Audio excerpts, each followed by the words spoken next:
Assalamualaikum warahmatullahi wabarakatuh. Kembali lagi bersama saya di channel Hadi Solih, channel seputar ilmu pengetahuan dan pendidikan. Baik teman-teman yang belum subscribe, silahkan untuk subscribe terlebih dahulu channel ini. Like dan komen mudah-mudahan bermanfaat bagi kita semua. Amin ya robbal alamin. Baik teman-teman, ada beberapa teman yang bertanya kepada saya, bagaimanakah cara membuat makalah yang baik?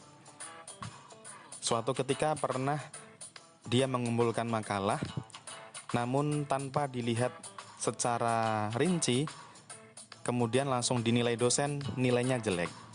Apakah yang terjadi teman-teman? Mari kita simak video ini. Baik, ini akan saya beri contoh, ini adalah tesis saya. Teman-teman, makalah yang berkualitas dapat dilihat dari itu yang pertama ya. Jadi makalah yang berkualitas, entah itu skripsi, tesis atau makalah, semua karya ilmiah yang berkualitas, kita bisa lihat dari referensinya. Nah, kita lihat di sini referensinya.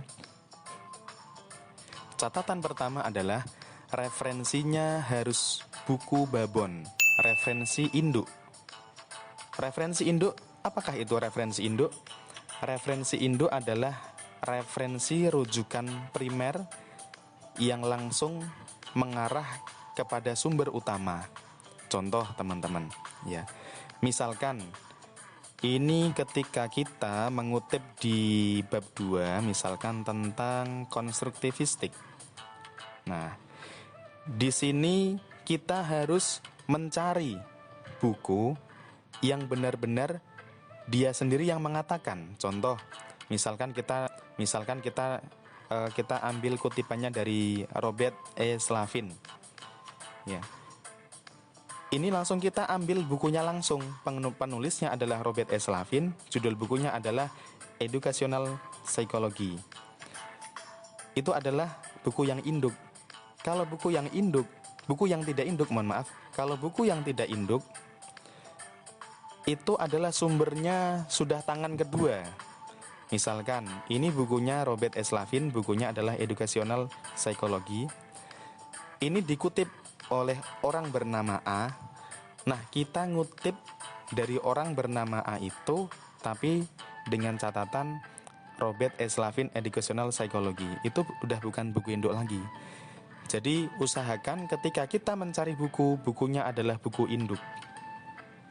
Yang kedua, usahakan daftar pustaka ini harus ada kata-kata sesuai dengan judul buku kita, judul makalah kita, mohon maaf.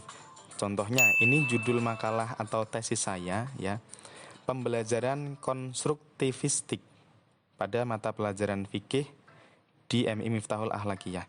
Ini kan kata utamanya ini, pembelajaran konstruktivistik. Maka di daftar pustaka itu harus ada kata-kata konstruktivistik. Ini contohnya, ini konstruktivism. Kemudian ini ada lagi social constructivist approach.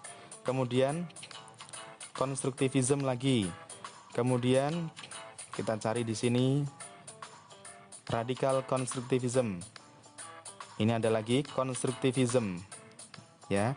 Kemudian ini ada lagi konstruktivism. Ini ada lagi konstruktivism. Banyak sekali teman-teman. Nah, semakin banyak judul artikel atau buku yang kita gunakan, judulnya tersebut sesuai dengan judul makalah kita, itu semakin bagus. Yang ketiga adalah gunakanlah bahasa asing. Jadi makalah yang kita tulis atau skripsi atau tesis yang kita tulis, perbanyaklah bahasa asing. Boleh bahasa Inggris, boleh bahasa Arab, yang penting usahakan bahasa asing. Biasanya bahasa Inggris lebih banyak. Kita lihat ya, ini contohnya. Ini bahasa Inggris, ini juga bahasa Inggris lagi. Ini bahasa Inggris, ini bahasa Inggris, ini bahasa Inggris, ya. Bahasa Inggris. Ini juga bahasa Inggris. Banyak sekali ini teman-teman.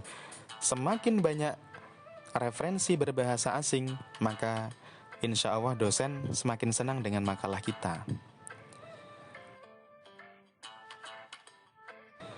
Selanjutnya, kita harus memperbanyak sumber referensi yang kita pakai. Coba kita hitung ini teman-teman. Ini ada berapa ini? Ini banyak sekali.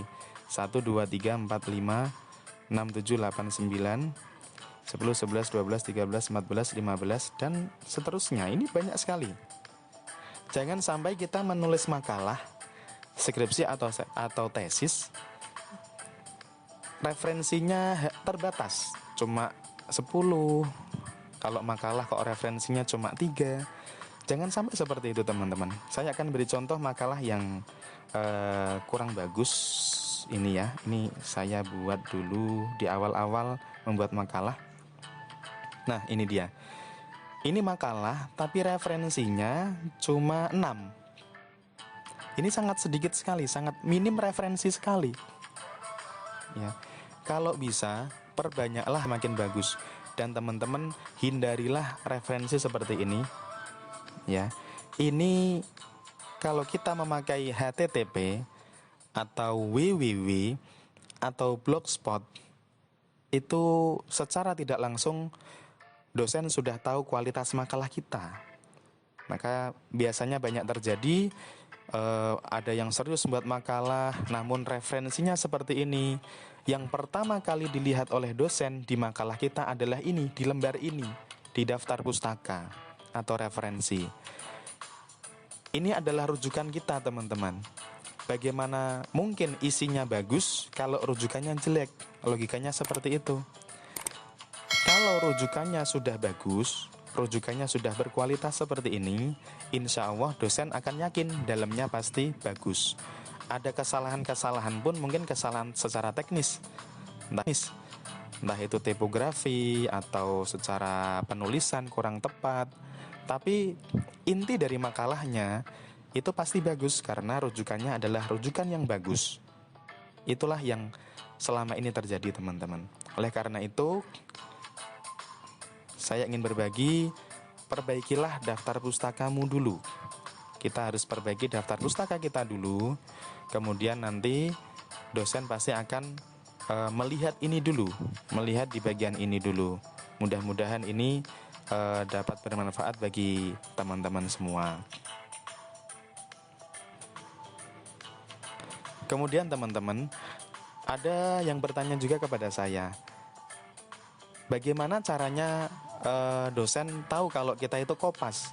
Padahal kita sudah istilahnya membuat makalah itu memang kopas dengan teman kita, tapi sudah kita rubah dalamnya sudah kita rubah, pembahasannya kita rubah, kemudian analisisnya sedikit kita rubah, tapi dosen tetap tahu kalau makalah ini adalah makalah yang kopas atau copy paste.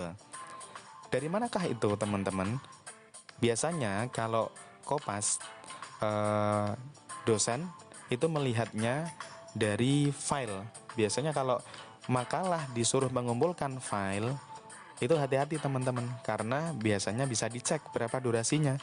Kita bisa di sini. Nah, ini kan ada info di sini. Nah, ini kita bisa tahu berapa menit dia mengerjakan. Mungkin ketika mengerjakan daftar pustakanya sudah bagus, sudah lengkap, tapi ternyata ketika dilihat di sini total editing time itu cuma 15 menit katakan, atau 10 menit. Itu kan sesuatu yang tidak mungkin. Maka dari sinilah dosen tahu, oh ini adalah kopas. Maka kita harus menghindari ini teman-teman. Kalau bisa jangan kopas, ya. Boleh mungkin kita melihat formatnya, kemudian kita rubah, ya.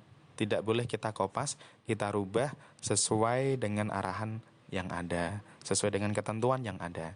Mungkin sekian video singkat dari saya. Mudah-mudahan dapat membantu teman-teman untuk membuat makalah yang bagus, makalah yang berkualitas. Mudah-mudahan mendapatkan nilai yang bagus. Terima kasih. Assalamualaikum.